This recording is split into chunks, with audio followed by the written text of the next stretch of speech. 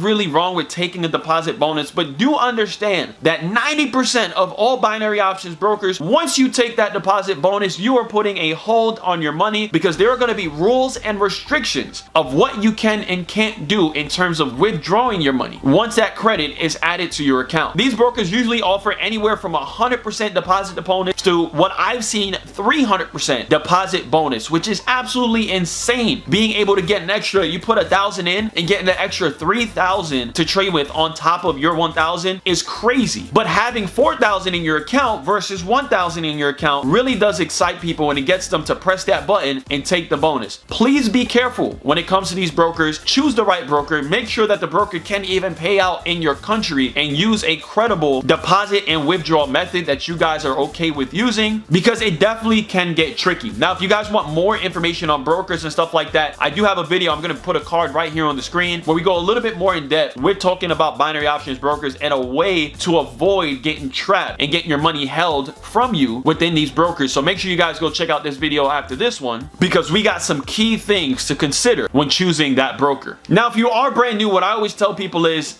that when it comes to earning big and making money, a lot of people like to jump straight to the charts and just trade. What you want to do first is you want to identify a broker that actually allows you to trade on what we call a demo account. Now, a demo account is a practice account where you're able to trade in the live market, and it's the same market as any other market. And I know a lot of the times, when we're trading demo, I see these comments all the time. People believe that when they trade demo, it's easier to trade than trading the live account, and that the broker is doing that on purpose. But here's the thing. If you guys are trading demo and you're actually using a platform like TradingView, for example, which is live market prices, this is going to be the best and the surest way to ensure that your prices are not manipulated. Now, I'll be honest with you guys, I have never actually trading on a demo account, and those prices did not correlate with what the actual market prices were. And the reason why people tend to make more money on a demo account than they do on their live account is because when you're playing with demo money, you're doing just that. You're playing, and there's no emotional attachment to the outcome of the trade or of the money in that account. When you go live, it changes everything. So what I always recommend to people goal is to practice on a demo account, but practice not making money. Practice consistency. Practice your strategy. And when you believe you got the strategy down, it's time to go live. But when you go live, do not go live with the intentions of making money right away. If you eventually want to earn big and make the most out of your money, what you're going to want to do first is start small. You want to get good at removing that emotional attachment. So if you have a $500 account, for example, then maybe start by doing only $5 position. Do that for a week or two. Get comfortable with taking those losses. Get comfortable with winning again and again and again. And when you build that consistency, up your 5 to maybe 10 to 15. And do the same thing over and over and over again until eventually you start upping it and upping it and upping it. As your account grows, up your position size just a little bit, because you're going to start to see how the emotions slowly start to change. But as you gradually increase, what you're doing is you're getting your brain used to that position size of trading. When I first started trading, man, losing $50 in my account was freaking heartbreaking, man. I almost, broke my computer. But as I gradually started to increase, eventually it got to the point where I didn't even realize that I was taking $300 to $500 positions. In my brain, it was just the same as taking those 50. I built that wall and I built that lack of emotion to the outcomes of my trade. So to wrap this all up, I'm gonna give you guys probably one of the most important things I've said in this entire video, and that is to make sure before you try to make any money on the account, absolutely make sure that you have developed and devised a trading plan for yourself. I see so many traders come into the markets and they're so bent on making money that they don't actually sit down and plan how it is that they're going to make that money. They want the $1,000 days. They want to be able to quit their job. They want to travel the world and fly in the jets and buy the Lamborghinis, but you never actually sat down and said, this is how I'm going to get from point A to point Z. You just get on the charts and it's like ignorance on fire, and you're like, buy, buy, buy, sell, sell, sell, profit, loss. You don't know where to go. So what you got to do is pull back the curtain a little bit, sit your behind down and say, okay, this is the time I'm going to get on the chart. This is a strategy I'm going to be trading. This is what I'm going to be looking for. This is the currency pairs that I'm going to be looking at. I have my trading journal here so I can go back and backlog my losses. There are so many components that can go into a trading plan, but as always, guys, you got to remember, those who fail to plan to fail. And that is why so many people fail in the trading space. And no matter how bad they want to win and how much money they want to make, it just never happens. So with that being said, guys, we're wrapping up this video. If you haven't done so already, check out this playlist right here where you can find all the videos in this series, because the goal is to help you take your trading to a whole new level this year and in the years to come. With that being said, guys, it's your boy Rico, aka RockStarrFX. I'm out. Peace.